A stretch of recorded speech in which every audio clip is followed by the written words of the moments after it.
ജോസച്ചൻ വന്ന് വണ്ടിയിൽ നിന്ന് ഇറങ്ങിയപ്പോൾ മറീനൊഴികെ എല്ലാവരും ഭയപ്പെട്ടു. ഡെന്നീസിന് തൊണ്ട വരണ്ടു. ഗൗരിക്ക് മാത്രം ആളെ പിടികിട്ടിയില്ല. സാധാരണ അച്ഛൻ ഇറങ്ങി വരുമ്പോ എല്ലാവരും ഓടിച്ചെന്ന് സ്വീകരിക്കുന്നതാണ്. ഇതാർക്കും ഒരനക്കവുമില്ല.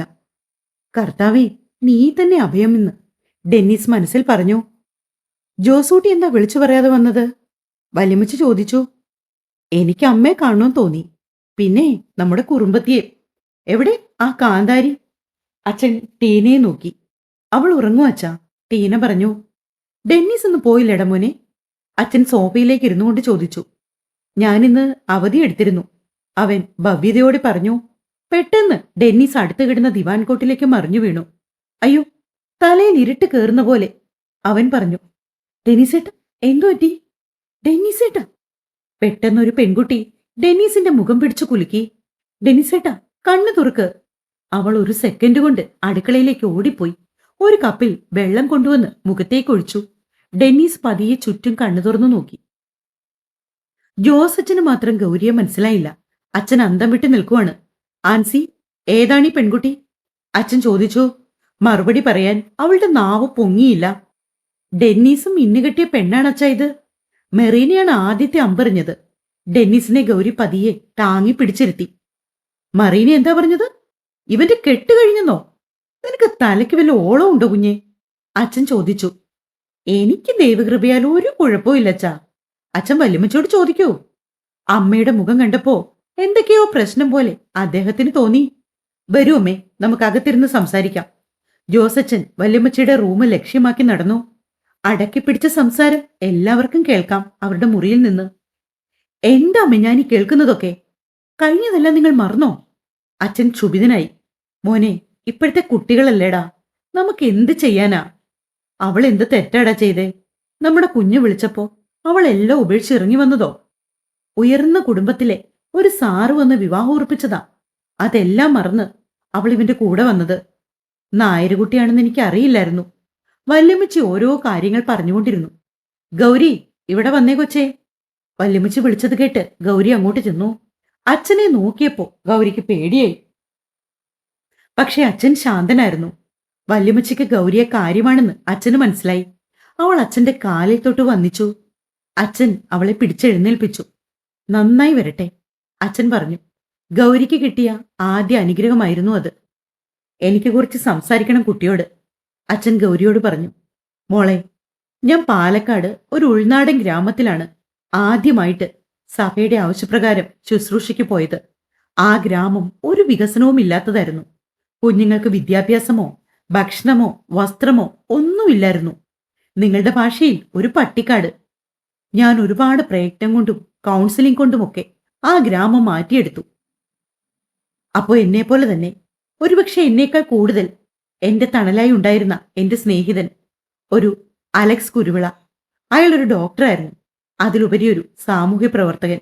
നല്ലൊരു മനുഷ്യൻ. ആർക്കും അയാളോട് ആദരവുണ്ടായിരുന്നു. അയാൾക്ക് ഒരേ ഒരു മകളേ ഉള്ളൂ. ഷെൽസിയ എന്നാണ് ആ കുട്ടിയുടെ പേര്. അലക്സിനെ പോലെ മോളും ഡോക്ടറാണ്. പിന്നെ അയാളുടെ ഭാര്യയും ഉള്ളൂ. ഞങ്ങൾ നല്ല സുഹൃത്തുക്കളായി മാറാൻ അധികം താമസം ഉണ്ടായില്ല.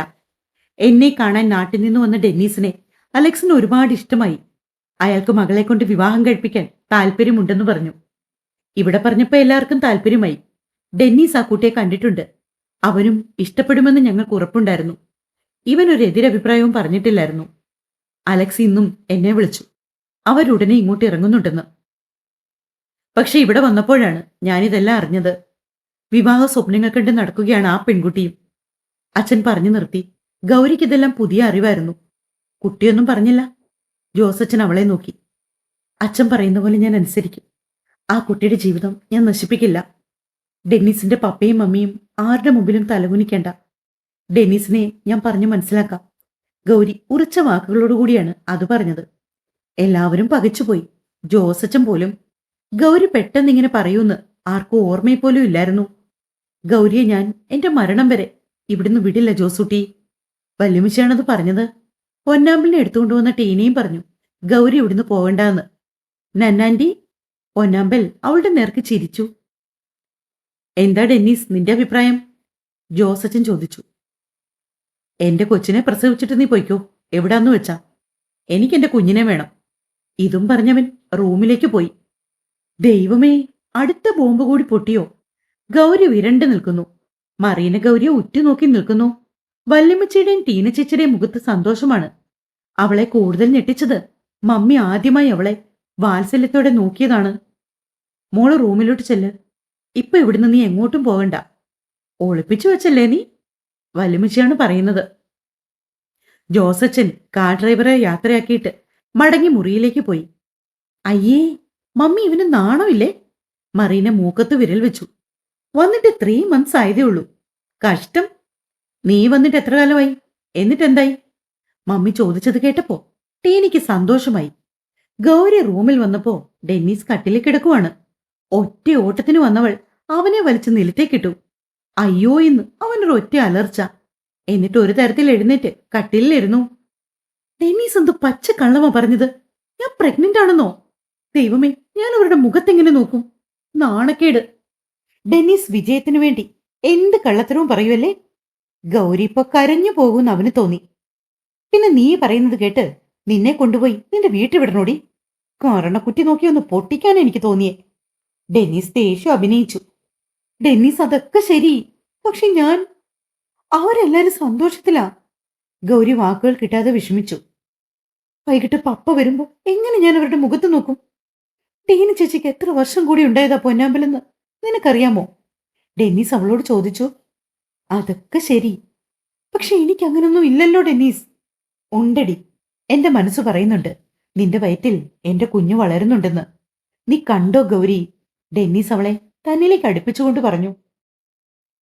എന്താ പെട്ടെന്ന് ഇങ്ങനെ തോന്നാൻ കാരണം? അവൾ കുതിറി മാറിക്കൊണ്ട് ചോദിച്ചു. നീ ഇവിടെ ഇരിക്ക്, ഞാൻ പറയാം. അവൾ വന്ന് ടെന്നീസിന്റെ അടുത്തിരുന്നു. ഒരു കുഞ്ഞുണ്ടായാൽ എല്ലാ പ്രശ്നവും തീരും, അതെനിക്ക് ഉറപ്പുണ്ട്. അതുകൊണ്ട് ഞാൻ പാറേപ്പള്ളി പോയി കുഞ്ഞിനെ അടിമ വയ്ക്കാമെന്ന് നേർന്നിട്ടുണ്ട്. മാതാവ് തരും എനിക്കെന്റെ കുഞ്ഞിനെ. നീ കണ്ടോടി? ഡെന്നീസ് പറഞ്ഞു. ഗൗരി പിന്നെ ഒന്നും മിണ്ടിയില്ല. മാതാവേ, എന്റെ 2ാമത്തെ കുഞ്ഞിനെ കൂടി അടിമ വയ്ക്കാം. ഈ മാസം തന്നെ ഇവൾ പ്രഗ്നന്റ് ആകണേ. ഡെന്നീസ് വീണ്ടും നിറച്ചു നിറന്നു. തലയടിച്ചു പൊട്ടിക്കും ഞാൻ കേട്ടോ. അവൾ ദേഷ്യപ്പെട്ടു. പെട്ടെന്ന് എന്തോ ഓർത്തതുപോലെ അവൾ ചോദിച്ചു. ഡെന്നീസ്, എന്താ തലകറങ്ങിയത്? ഞാൻ ആകെ വിഷമിച്ചു പോയി. ഗൗരി പറഞ്ഞു നിർത്തി. ഓ, അതോ, അതെന്റെ നമ്പർ ആയിരുന്നടി. ചുമ്മാ ഒന്ന് ഇളക്കിയതല്ലേ. ഡെന്നീസ് പറഞ്ഞത് കേട്ട് അവൾ തലയിൽ കൈവച്ചു പോയി. അന്ന് വൈകിട്ട് പപ്പയ്ക്കും അരുൺ ചേട്ടനുമെല്ലാം വളരെ ഹാപ്പിയായിരുന്നു. ഗൗരി, ആ പാൽ കുടിച്ചിട്ട് കിടക്കുക കേട്ടോ. മമ്മി അവളോട് പറഞ്ഞപ്പോ അവൾക്ക് പോലും അങ്കലാപ്പ്. എല്ലാവരുടെയും സ്നേഹം കണ്ടപ്പോ ഗൗരിയും പ്രാർത്ഥിച്ചു, ദൈവമേ, ഒരു കുഞ്ഞിനെ തരണമേ എന്ന്. 2 ദിവസം കഴിഞ്ഞ് ജോസച്ചൻ മടങ്ങിപ്പോയി. ഗൗരിയും ഡെന്നീസും ഹോസ്പിറ്റലിൽ പോവാന്ന് പറഞ്ഞ് ചുമ്മാതെ പുറത്തുപോയി. ഇല്ലെങ്കിൽ വീട്ടിൽ സംശയമാകും. പുറത്തു പോയിട്ട് വന്നതിന് ശേഷം അവൾക്കാകെ ഒരു ഉന്മേഷക്കുറവ്. തലയ്ക്കെല്ലാം ഒരു ഭാരം പോലെ. ഡെന്നീസ് മുറി വന്നപ്പോ അവൾ കിടക്കുകയാണ്. ആകെ വാടി തളർന്ന അവളെ കണ്ടപ്പോ അവനും വിഷമമായി. എന്താ നിന്റെ വിഷമം അറിയില്ലേ? ഞാൻ അവരോട് പറഞ്ഞോളാം ഇതെല്ലാം കളവായിരുന്നുവെന്ന്. അതല്ല ഡെന്നീസ്, എനിക്കെന്തോ വല്ലായ്മ. അവൾ പറഞ്ഞു. ഗൗരി, വരൂ ഫുഡ് കഴിക്കാൻ. ടീന ചേച്ചി വിളിച്ചു. ഓ, ഇപ്പൊ നമ്മളെ വേണ്ടല്ലേ ചേച്ചി? അവൻ ചോദിച്ചു. നീ കഴിച്ചില്ലേലും സാരമില്ലടാ. ടീന ചിരിച്ചുകൊണ്ട് മറുപടി പറഞ്ഞു. ഭക്ഷണം കഴിക്കാൻ ഇറങ്ങി വന്ന ഗൗരി തലചുറ്റി മറിഞ്ഞ് സോഫയിലേക്ക് വീണു. പെട്ടെന്ന് മമ്മിയും ഡെന്നീസും ചേർന്ന് അവളെ ഹോസ്പിറ്റലിൽ കൊണ്ടുപോയി. നീ ഏത് ഹോസ്പിറ്റലിൽ പോയാലും ശരി, ഞാൻ പറയുന്നത് നീ ഇപ്പൊ കേക്ക്. അമല ഹോസ്പിറ്റലിലേക്ക് ഇപ്പൊ വണ്ടി വിട്. ഡോക്ടർ ഗായത്രിയെ കാണാം. നിങ്ങൾ മുൻപ് പോയ കാര്യമൊന്നും പറയണ്ട കേട്ടോ. മമ്മിയാണ് പറയുന്നത്. മമ്മി, ഈ രാത്രിയിലോ? ആ ഡോക്ടർ കാണുമോ? അവർ അടുത്തുള്ള ക്വാർട്ടേഴ്സിലെ താമസം. മമ്മിയുടെ മറുപടി കേട്ടപ്പോ ഡെന്നീസിനും ഗൗരിക്കും മനസ്സിലായി ഇന്നെല്ലാം പൊളിയൂന്ന്. കാഷ്വാലിറ്റി ചെന്ന് ഡോക്ടറെ കണ്ടു. ഗൗരിയും ഡെന്നീസും കൂടി യൂറിൻ ടെസ്റ്റ് ചെയ്യണം. ഒരു അരമണിക്കൂർ വെയിറ്റ് ചെയ്യൂ. നേഴ്സ് വന്ന് പറഞ്ഞിട്ട് പോയി. മമ്മിയോട് പോകും വഴി എല്ലാം പറയാമെന്ന് അവൻ തീരുമാനിച്ചു. ഗൗരി, ഡെന്നീസ്, അകത്തേക്ക് വരൂ. നേഴ്സ് വിളിച്ചു. അവർ 3 പേരും കൂടി അകത്തേക്ക് പോയി. ഗൗരി പ്രഗ്നന്റ് ആണ് കേട്ടോ. പോസിറ്റീവാണ് റിസൾട്ട്. ഡോക്ടർ പറയുന്നത് വിശ്വസിക്കാൻ പറ്റാതെ അവരിരുന്നു. അത് കേട്ടപ്പോ സന്തോഷം കൊണ്ട് അവന്റെ കണ്ണ് നിറഞ്ഞുപോയി. പാറേമാധവ് അനുഗ്രഹിച്ചു എന്ന് അവൻ മനസ്സിൽ പറഞ്ഞു. മമ്മി, ഗൗരി, അവൻ ആൻസിയോടായി പറഞ്ഞു. ഡോക്ടർ, വേറെ പ്രോബ്ലം എന്തെങ്കിലും ഉണ്ടോ? ആൻസി ചോദിച്ചു. No problem. നമുക്ക് അടുത്ത ദിവസം ഒന്ന് സ്കാൻ ചെയ്യാം. ഓക്കെ. ഗൗരി, നിനക്ക് നാണമില്ലേ ഇത്ര പെട്ടെന്ന് പ്രഗ്നന്റ് ആകാൻ? ഡെന്നീസ് അവളെ കളിയാക്കി. നാണത്തോടെ അവൾ ഡെന്നീസിന്റെ നെഞ്ചിൽ മുഖം പൂഴ്ത്തിക്കിടന്നു.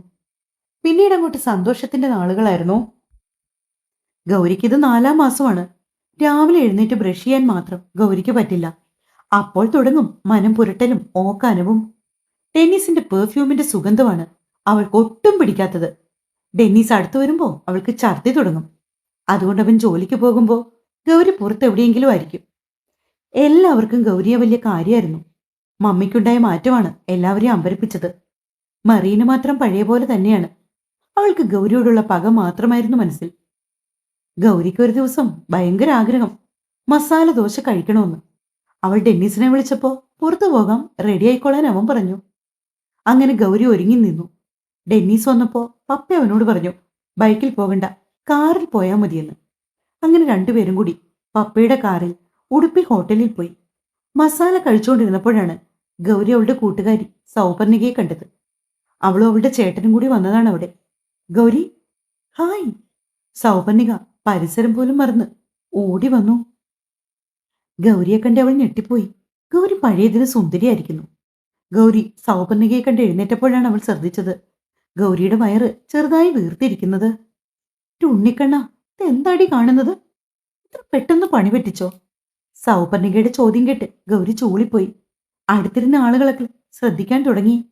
അങ്ങനെ കുറേ സമയം വിശേഷങ്ങളൊക്കെ പറഞ്ഞിട്ടാണ് അവർ പിരിഞ്ഞത്. പിരിയുമ്പോൾ പരസ്പരം ഫോൺ നമ്പർ കൈമാറാനും അവർ മറന്നില്ല. അന്ന് ഗൗരി അതീവ സന്തോഷവതിയായിരുന്നു. സൗപർണികയെ കണ്ടുമുട്ടുമെന്ന് ഞാൻ ഓർത്തതേ ഇല്ലേട്ടാ. രാത്രി കിടക്കാൻ നേരം ഗൗരി പറഞ്ഞു, എനിക്കവളെ പണ്ടേ ഇഷ്ടമല്ല. ഞാൻ നിന്നോട് ഇഷ്ടമാണെന്ന് പറഞ്ഞപ്പോ അവളുണ്ടാക്കിയ ബഹളം നീ മറന്നുപോയോടി? അത് ഡെന്നീസേട്ടനോട്. അവളെയാണ് ഇഷ്ടമെന്ന്. ഡെന്നീസേട്ടന് അവളെയാണ് ഇഷ്ടമെന്ന് അവൾ വിചാരിച്ചത്. അതാണ് അവളങ്ങനെ വഴക്കുണ്ടാക്കിയത്. ഓക്കെ, നീ കിടക്കാൻ നോക്ക്. ഇന്ന് നീ ആകെ ടയേർഡായി. അതും പറഞ്ഞ് ഡെന്നീസ് കിടന്നു.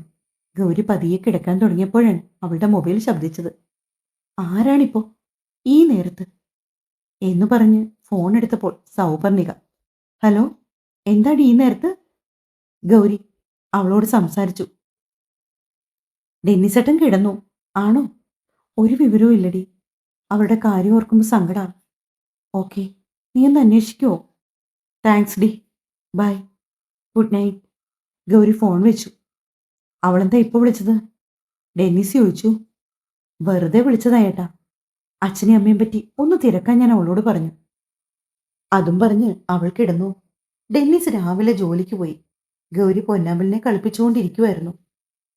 ഉച്ചയ്ക്ക് ഭക്ഷണം കഴിച്ചിട്ട് റൂമിൽ വിശ്രമിക്കുവാണ് ഗൗരി. സൗപർണിക ഇപ്പോൾ അവളെ വിളിച്ചു. കുറച്ചു സമയം സംസാരിച്ച് അവൾ ഫോൺ വെച്ചു. വീട്ടിൽ അച്ഛനും അമ്മയ്ക്കും കുഴപ്പമില്ല. അവർ ചേച്ചിയുടെ കൂടെ പോയി. അത് കേട്ടപ്പോൾ അവൾക്ക് സമാധാനമായി. എല്ലാം ഒന്ന് ശാന്തമായതുപോലെ അവൾക്ക് തോന്നി. വെറുതെ ഓരോന്നോർത്ത് കട്ടിലിൽ കിടന്നപ്പോൾ പുറത്തൊരു കാർ വന്ന് നിൽക്കുന്ന ശബ്ദം. ഗൗരി പതിയെ അങ്ങോട്ട് പോയി. ടീന ചേച്ചിയുടെ ചേച്ചിയും മക്കളുമാണ്. അവർ ഇറ്റലിയിൽ നിന്നും വന്നതാണ്. അവർ വരുമ്പോൾ എല്ലാം ടീന ചേച്ചിയുടെ കൂടെ വന്ന് നിൽക്കുന്നതാണ്. ഗൗരിയുടെ കാര്യം ടീന അവരോട് പറഞ്ഞിരുന്നു. എല്ലാവർക്കും വളരെ ഇഷ്ടമുള്ള ഒരു പെൺകുട്ടിയായി ഗൗരി മാറിയിരുന്നു. ഡെന്നീസിന് അതിന്റെ കുറച്ച് അഹങ്കാരവും ചിലപ്പോഴൊക്കെ ഉണ്ട്.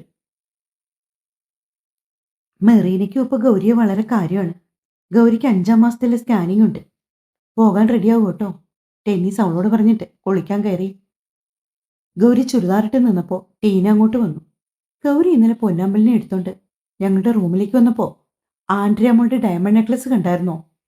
ഇവൾ പറഞ്ഞു ഗൗരി അതെടുത്ത് നോക്കിയെന്ന്. അതിവൾ ഇവിടെ എവിടെയോ കൊണ്ടുപോയി കളഞ്ഞു. ടീന ചേച്ചി പറഞ്ഞു, ഞാൻ കണ്ടില്ലേ ചേച്ചി, അതവിടെ കാണും, നോക്കിയാൽ മതി ഒന്നൂടെ. ചേച്ചി എന്താ ഓർത്തത് ഇവൾ എടുത്തുന്നാ? ബാത്റൂമിൽ നിന്ന് ഇറങ്ങി വന്ന് ഡെന്നീസ് പറഞ്ഞു. അയ്യോടാ, ഞാൻ അങ്ങനെ പറഞ്ഞതല്ല. ഈ കുട്ടി കണ്ടോന്ന് ചോദിച്ചു. അതൊന്നും ഇവൾക്ക് വേണ്ട. ഇവൾക്ക് ആകെയുള്ള ഡ്രസ്സ് ഇതാണ്. ഇതിലുണ്ടോ നോക്കിയിട്ട് പോയാൽ മതി. ഡെന്നീസ് ടീനയെ പിടിച്ചു നിർത്തി. എന്നിട്ട് അവളുടെ തുണിയെല്ലാം പരിശോധിക്കാൻ തുടങ്ങി. പെട്ടെന്നാണ് അവളുടെ ചുരിദാറിന്റെ മടക്കിൽ നിന്ന് എന്തോ ഒന്ന് താഴേക്ക് പോയത്. നോക്കിയപ്പോ ഒരു ഡയമണ്ട് നെക്ലസ്. അവൾ ഗർഭിണിയാണെന്നതുപോലും മറന്ന് അവന്റെ കൈ ഗൗരിയുടെ കവളിൽ പതിഞ്ഞു. ഒട്ടും പ്രതീക്ഷിക്കാത്തതുകൊണ്ട് ഗൗരി കട്ടിലേക്ക് വേച്ചുപോയി. അയ്യോ ഗൗരി! ടീനെ ഓടിച്ചെന്ന് അവളെ പിടിച്ചെഴുന്നേൽപ്പിച്ചു. അപ്പോഴേക്കും എല്ലാവരും അവളുടെ റൂമിലേക്ക് വന്നു. ഗൗരിയുടെ കരഞ്ഞു കലങ്ങിയ കണ്ണുകൾ കണ്ടപ്പോൾ എല്ലാവർക്കും സങ്കടമായി.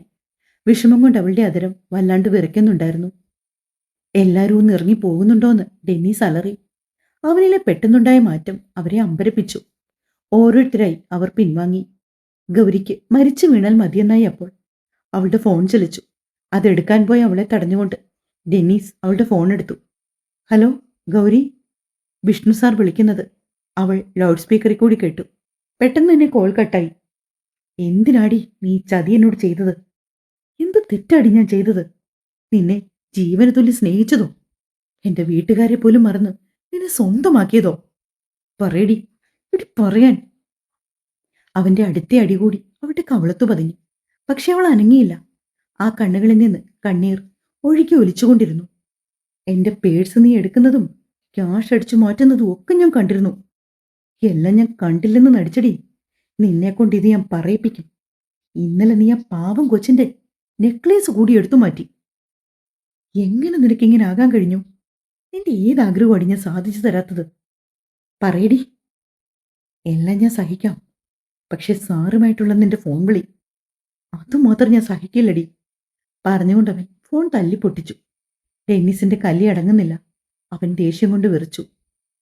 സോ ഗൗരി, ഈ ബന്ധം മുൻപോട്ട് കൊണ്ടുപോകാൻ ഞാൻ ആഗ്രഹിക്കുന്നില്ല. എന്റെ കുഞ്ഞിനെ പക്ഷേ എനിക്ക് വേണം.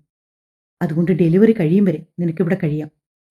ആരും ഇപ്പോൾ ഒന്നും അറിയണ്ട. എൻ്റെ ഒരു മുഖം മാത്രമേ നീ കണ്ടിട്ടുള്ളൂ. അത് മാറ്റാൻ നീയായിട്ട് ഇറങ്ങരുത്. ഇതും പറഞ്ഞ് റൂമിന്റെ പുറത്തേക്ക് ഇറങ്ങിയ ഡെന്നീസ് ഞെട്ടിപ്പോയി.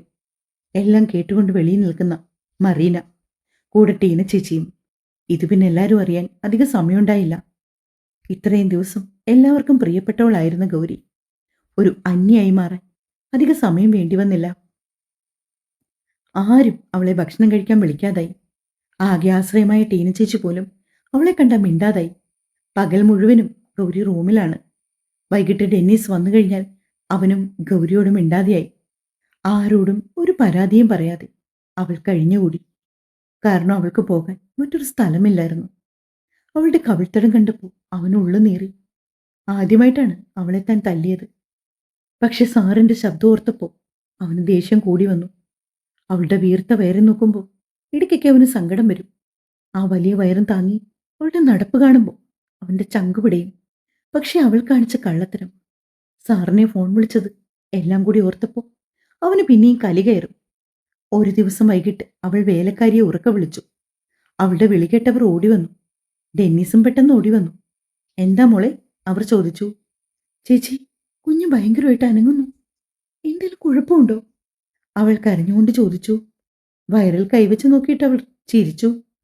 എന്റെ കുഞ്ഞേ, ഇതിങ്ങനെയൊക്കെ ഉള്ളതാ. ഈ ഡെന്നീസ് കൂട്ടന്റെ അല്ലേ കുഞ്ഞ്? ഇങ്ങനെയൊക്കെ കിടന്ന് ചാടും. കടിഞ്ഞൂലല്ലേ? അതാ മോൾക്ക് വലിയ പിടുത്തമില്ലാത്തത്. ഇതും പറഞ്ഞവർ പുറത്തേക്ക് പോയി. പുറത്തു നിൽക്കുന്ന ഡെന്നീസിനെ കണ്ടപ്പോൾ അവൾ മുഖം കുനിച്ചു. അവനും പാവം തോന്നി. അവൾക്ക് ഇതിലൊന്നും കൂടെ നിൽക്കാൻ ആരുമില്ലല്ലോ. രാത്രിയിൽ ഉറങ്ങാൻ കിടന്നപ്പോൾ ഡെന്നീസ് ഉറക്കം നടിച്ചു കിടന്നു. അവളുടെ വയറ്റിൽ കിടന്ന് കുഞ്ഞനങ്ങിയെന്ന് പറഞ്ഞപ്പോൾ അവനും ഒന്നറിയണമെന്ന് തോന്നി. അവൾ ഉറങ്ങിക്കഴിഞ്ഞു വേണം പതിയെ വയറ്റിലൊന്ന് തൊട്ടു നോക്കാൻ. അതിനായി കാത്തിരിക്കുവാണ് അവൻ. കുറച്ച് സമയം കഴിഞ്ഞ് അവൻ ചെറുതായൊന്ന് മയങ്ങിപ്പോയി. പെട്ടെന്ന് എന്തോ അവന്റെ കയ്യിൽ വന്ന് തട്ടുന്ന സ്വപ്നം കണ്ട് അവൻ ഞെട്ടിയുണർന്നു. ഒരു വശം ചെരിഞ്ഞ് തന്നോട് ചേർന്ന് കിടന്നുറങ്ങുന്ന ഗൗരി. അവളുടെ വയറവന്റെ ഇടത് കൈയിൽ മുട്ടിയാണ് കിടക്കുന്നത്. പെട്ടെന്ന് ഒന്നുകൂടി അവന്റെ കയ്യിൽ ഒരു തട്ടുപോലെ തോന്നി അവന്. അവൻ ചാടി എഴുന്നേറ്റു. കുഞ്ഞാണ്. ദൈവമേ, തന്റെ ജീവൻ, തന്റെ കുഞ്ഞ്. അവൻ ഉറങ്ങിയില്ലേ? അപ്പന്റെ മനസ്സറിഞ്ഞ് അവൻ ഉറങ്ങാതെ കിടന്നു. സന്തോഷം കൊണ്ട് അവന്റെ കണ്ണ് നിറഞ്ഞു. എടാ തോമ, നീ അമ്മയെ പേടിപ്പിക്കല്ലേ, അവൾക്ക് വേദന എടുക്കും. അതും പറഞ്ഞവൻ അവളുടെ വയറിൽ ചുംബിച്ചു. അപ്പോൾ കുഞ്ഞ് വീണ്ടും അനങ്ങി. തിരിച്ചപ്പനിട്ടു അവനൊരു മുത്തം കൊടുത്തു. ഇതെല്ലാം അറിഞ്ഞുകൊണ്ടാണ് ഗൗരി കിടന്നത്. അവൾക്ക് കരയാൻ മാത്രമേ കഴിഞ്ഞുള്ളൂ. ഒരു ഞായറാഴ്ച അങ്ങനെ ഇരുന്നപ്പോ ഗൗരിക്കൊരാഗ്രഹം, കുറച്ച് ചേമ്പ് പുഴുങ്ങി കഴിക്കണമെന്ന്. ആരോട് പറയാനാന്ന് ഓർത്തവൾ. ഉച്ച കഴിഞ്ഞ് എല്ലാവരും കിടന്ന സമയത്ത് അവൾ പതിയെ പിന്നാമ്പുറത്തിറങ്ങി. ചേമ്പ് നട്ടിരിക്കുന്ന സ്ഥലത്തേക്ക് അവൾ പോയി. അവൾ പോകുന്നത് കണ്ട വല്യമ്മച്ചി അവളുടെ പിറകെ ചെന്നു. അവൾ പക്ഷേ തന്റെ ആഗ്രഹം പറഞ്ഞില്ല അവരോട്. വല്യമ്മച്ചി ഓർത്തത് അവൾ നടക്കാനിറങ്ങിയതാണെന്ന്. ഗൗരിയെ കാണാതെ ഡെന്നീസും അപ്പോഴേക്കും അവിടെ വന്നു. ഞാൻ നോക്കിയപ്പോ ഇതിലേ നടക്കുന്നു. അതുകൊണ്ട് ഇങ്ങോട്ട് വന്നതാ മോനെ. ഗൗരി പോയി കിടക്ക്, ചുമ്മാ ഇറങ്ങി നടക്കാതെ, വല്യമ്മച്ചി പറഞ്ഞു. അവൾ തിരിച്ചു മുറിയിലേക്ക് പോയി. പക്ഷേ ഡെന്നീസിന് മനസ്സിലായി അവൾക്ക് ചേമ്പ് കഴിക്കാൻ ആഗ്രഹം കാണുമെന്ന്. അവൾ എപ്പോഴും പറയും ചേമ്പ് ഇഷ്ടമാണെന്ന്. അവൻ ബൈക്ക് ഓടിച്ച് ടൗണിലേക്ക് പോയി. ഗൗരിക്ക് ഇഷ്ടമുള്ള ചേമ്പും കാച്ചിലും ഒക്കെ മേടിച്ച് അവൻ വന്നു. ഗൗരി കുളി കഴിഞ്ഞിറങ്ങി അടുക്കളയിൽ ചെന്നപ്പോൾ രാജമ്മ ചേച്ചി ചേമ്പ് പുഴുങ്ങുവാണ്. അവൾക്ക് ഭയങ്കര സന്തോഷം തോന്നി. ഇതെവിടുന്ന ചേച്ചി? ഡെന്നീസ് മോൻ മേടിച്ചതാ മോളെ. അവരുടെ മറുപടി കേട്ട് അവൾക്ക് കണ്ണു നിറഞ്ഞു. മുറ്റത്തൊരു കാറ് വന്ന് നിന്നപ്പോൾ ഡെന്നീസ് അങ്ങോട്ട് ചെന്നു. വിഷ്ണു സാർ കാറിൽ നിന്നിറങ്ങിയതും അവൻ കണ്ടു. അവന്റെ മുഖം ഇരുണ്ടു. തുടരും.